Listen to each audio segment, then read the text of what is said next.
Hello and thank you for joining me. My name is Alan and today's video I want to talk about a conundrum about get home bags. Let's crack on. So the conundrum, as you can see, there's an image there, there's a photo there of the contents of my boot or my trunk if you're from across the pond. And in it is my EDC stroke work bag, my get home bag, my car kit, a snow shovel, I really should take that out, and loads of other bits and pieces. But if you had to leave your vehicle and continue your journey on foot, what would you leave behind? And I know that some of you are going to say, I don't need a get home bag, I work from home. Or, I don't need a get home bag, my commute is a 10-minute walk. But what about when you visit friends or family? Or you go out, you go fishing, or you play golf if that floats your boat.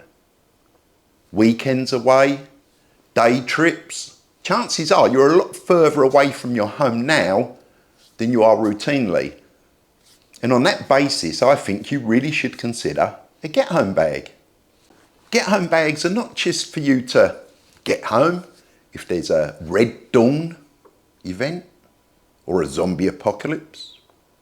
It could just be that you've been unlucky enough to be involved in a car accident, your vehicle is now immobile, and you've got to make alternative plans to get home.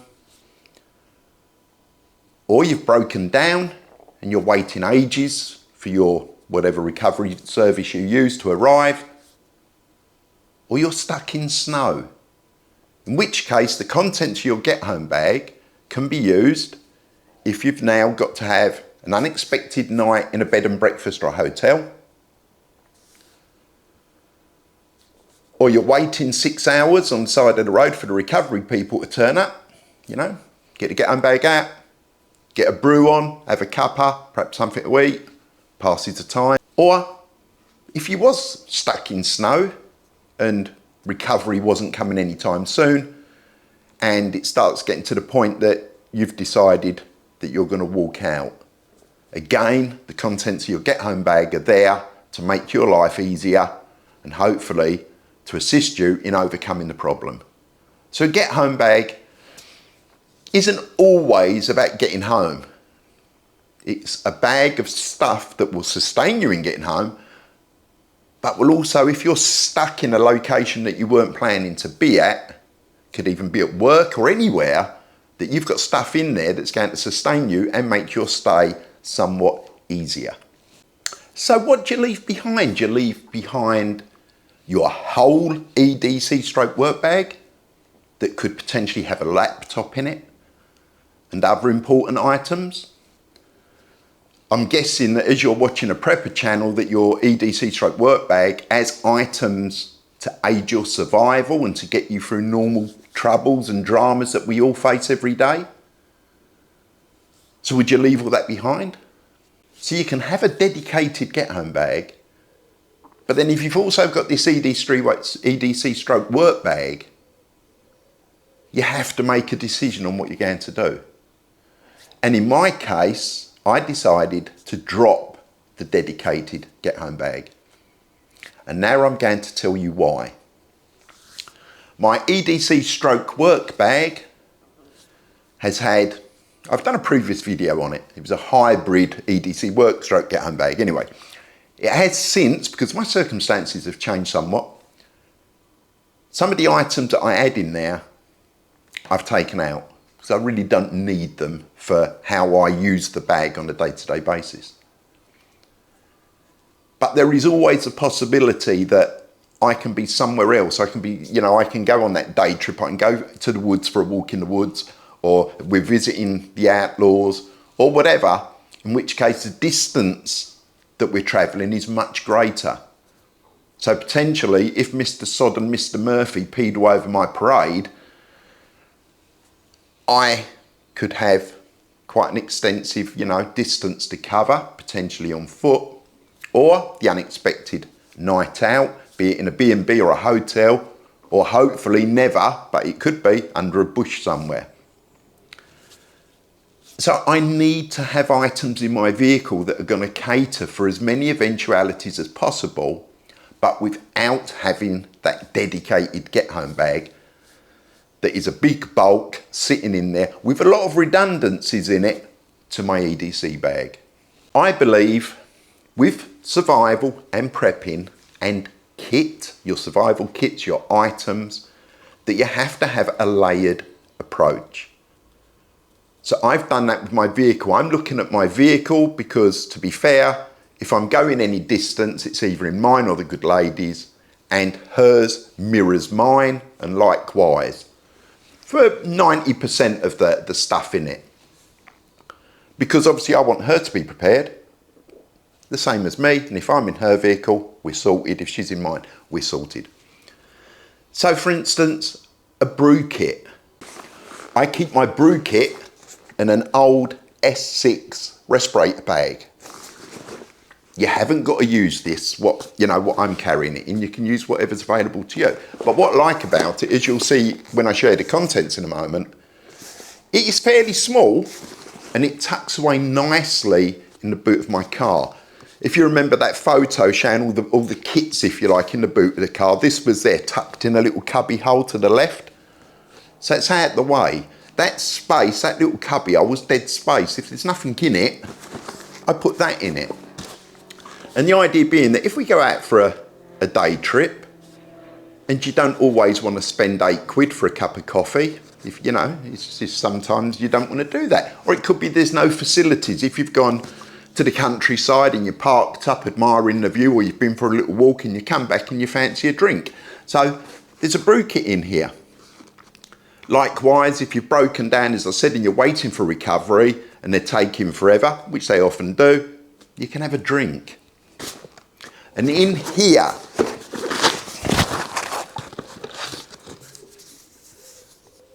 there is the old Avon 1 litre canteen, and it's full of water. So there's 1 litre.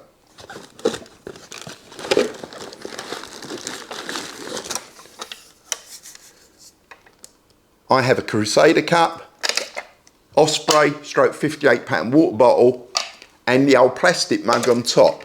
That now gives me something to boil the water in and 2 vessels to drink out of. One for the good lady, one for me.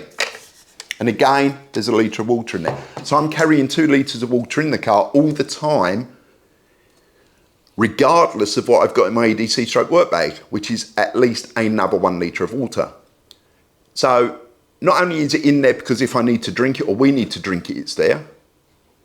But if there's a problem with the car and I need to top up the coolant because there's a leak, then I'm not particularly worried about putting antifreeze in it, because if it's got a leak, it's going to be running out quite quickly. But I might need to be able to get some water in it just so I can travel a short distance to get help perhaps, or get off of a main junction.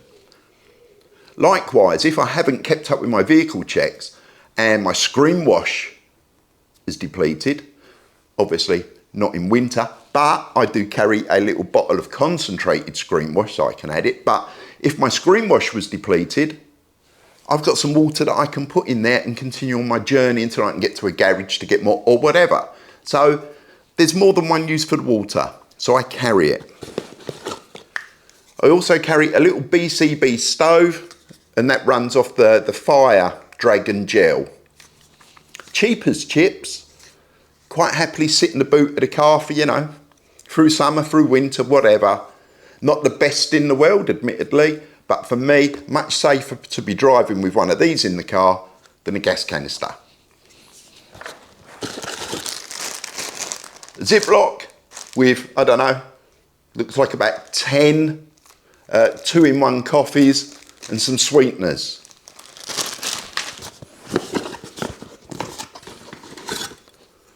Homemade lid for the Crusader cup. A Bic lighter. And a spork. Want to be able to stir your drink. And then in the side pocket,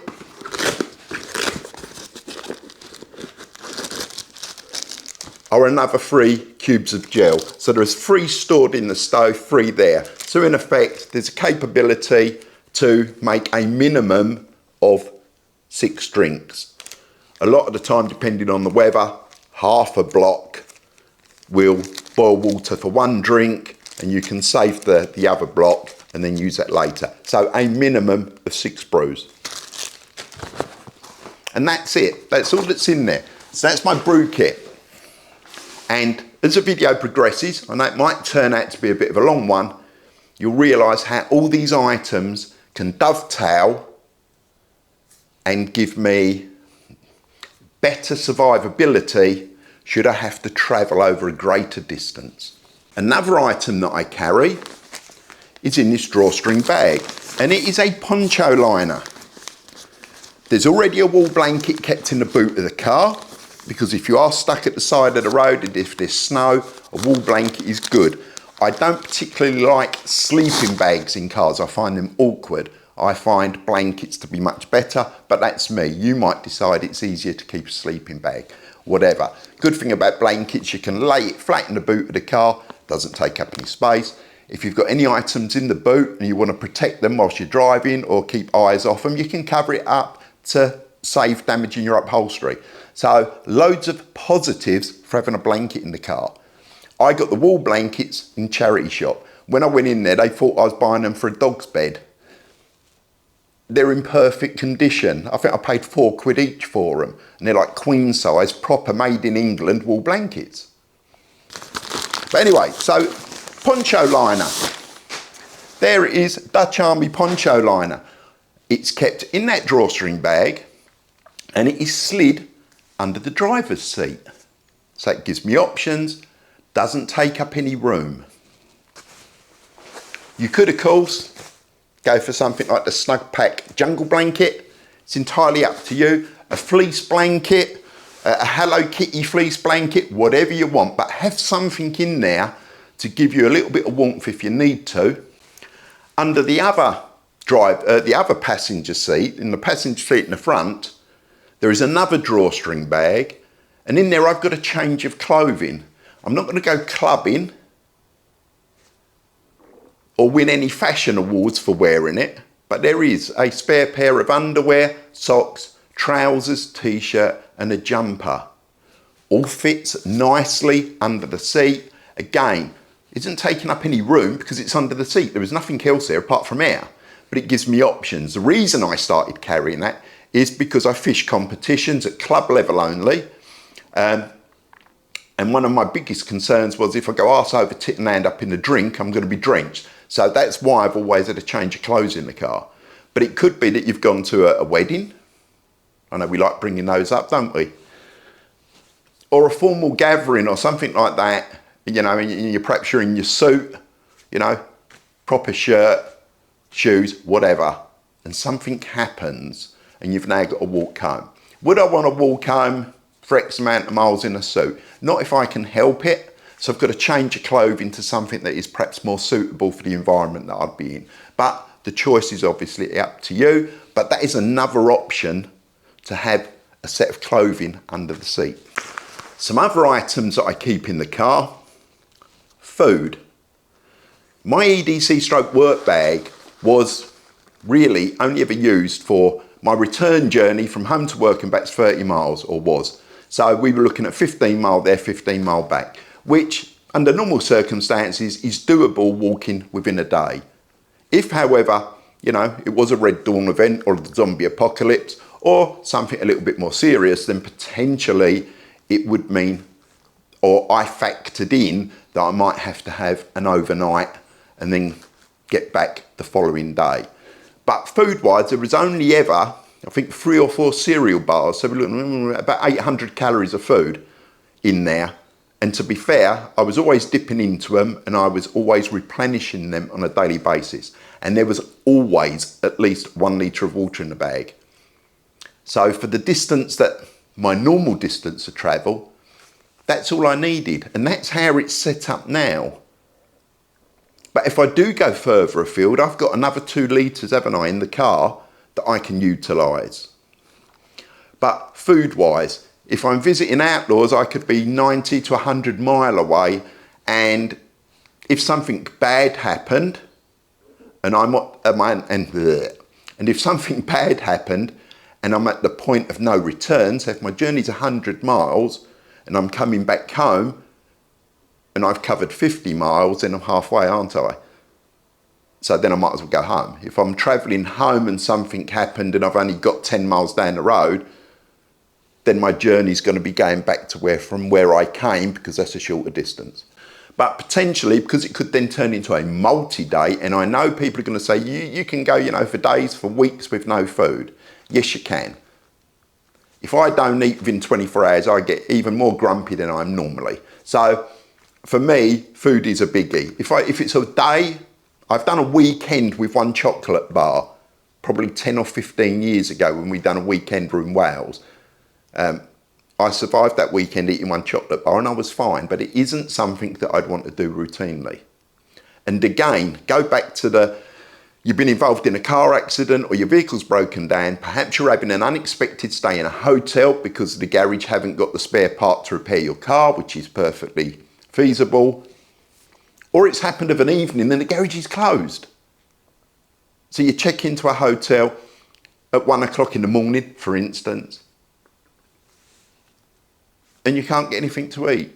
So if you've got food in your vehicle, chances are if you're in a hotel or a bed and breakfast or something like that, it will at least have a kettle in the room, which means kettle, hot water, brew and food. And I'll explain. The problem with keeping food in your vehicle for a long period of time is the potential for it to spoil, because it can be really cold or really hot. And that doesn't do, especially cooked, wet ration packed meals. It's going to slaughter them, those different temperature variations. So I've gone for freeze dried because they are much more stable. There's no liquid, there's no water in them. So they are much more stable for living in the boot of my vehicle.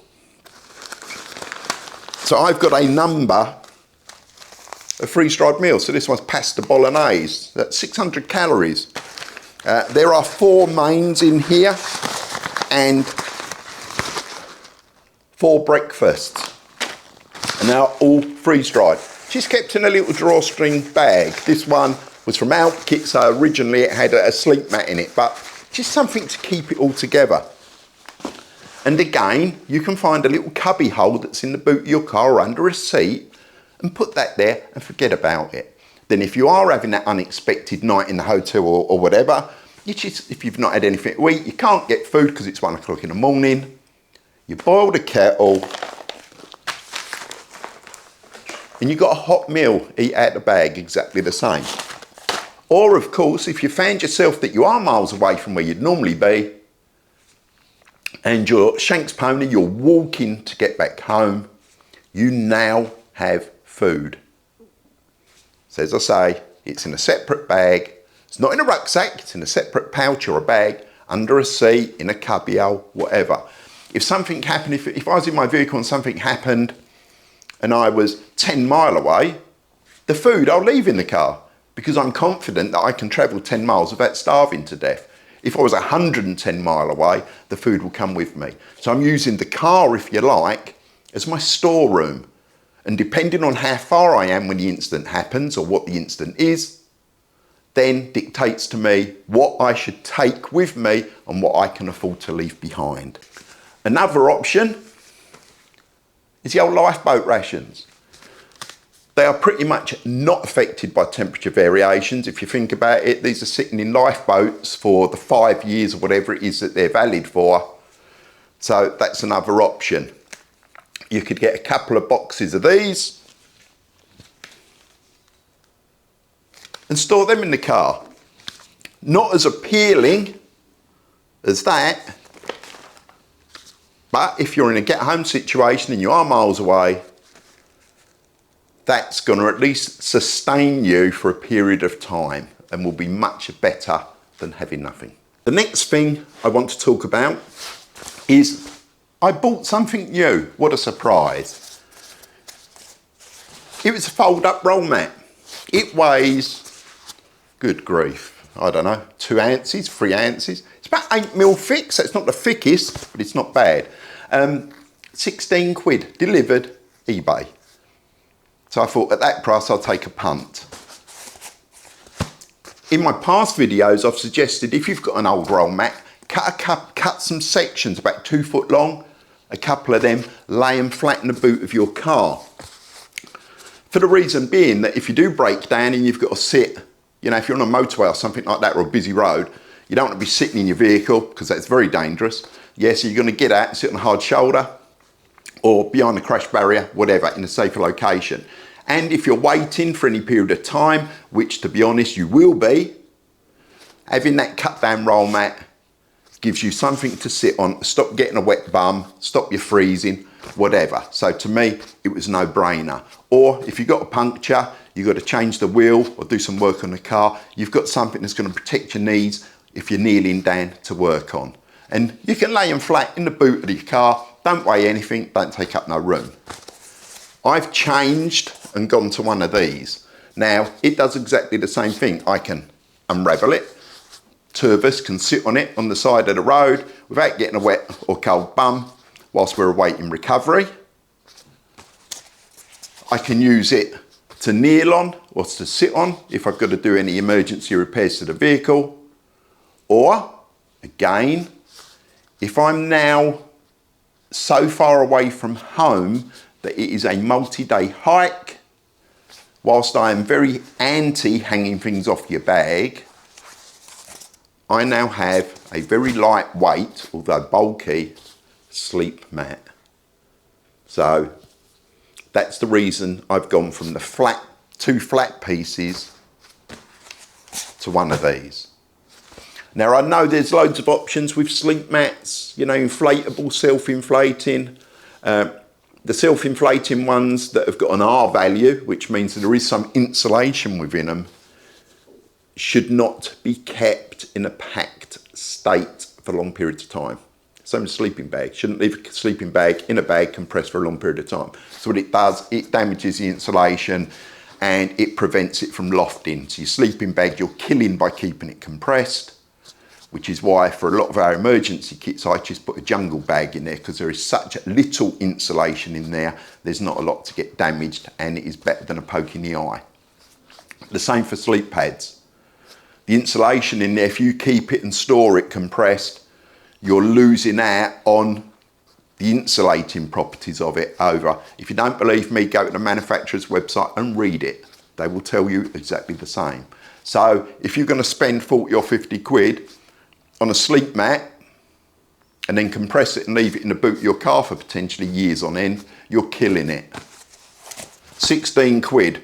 I can afford this to die eventually. It won't. There's nothing to get damaged as such about it. And yes, you've got one that are just air with no insulation in.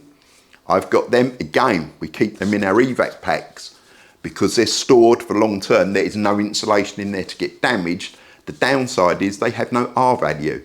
So whilst they'll make you feel comfortable laying on the floor, it won't keep you warm. This, and I like doing that, is it annoying, has an R value. It's not a lot, 1.5, maybe 2, but it's better than a poke in the eye. So that's it really. It's now the end of the video. So the solution is, as far as I'm concerned, you don't necessarily need a dedicated get-home bag if you have an EDC stroke work bag that has some empty space in it, or you take items out and leave them in the vehicle that are not going to be of use to you, and then you take from the stores within your vehicle the items that you think are required to get you home over that distance. As I said, if it's 10 miles, you don't have to take the food, you can leave it there. If it's 60 miles, then you might want to take the food. If it's 10 miles, do you need a blanket? Probably not. The 60, yes you do. So do you see where I'm coming from? Instead of having this massive great big bag, you can have a smaller bag and then other items that are staged in your vehicle that, depending on where you are when there is a problem or what type of problem it is, you can just take them, put them in, and you're good to go. If you found this video useful, give us one of them. If you're not a subscriber, please do subscribe. It helps the channel it helps the channel to grow. And I would love to read your comments. Do you think my suggestions are rubbish? Do you think they're fair? What do you do? If you aren't doing it the way I've suggested, and I'm not saying that you've got to, then share how you do things. At the end of the day, it's all about sharing, community, and every day's a school day. It is Friday, have a lovely weekend, the sun is shining, the birds are singing, and my belly is rumbling because I've not eaten yet. See you later.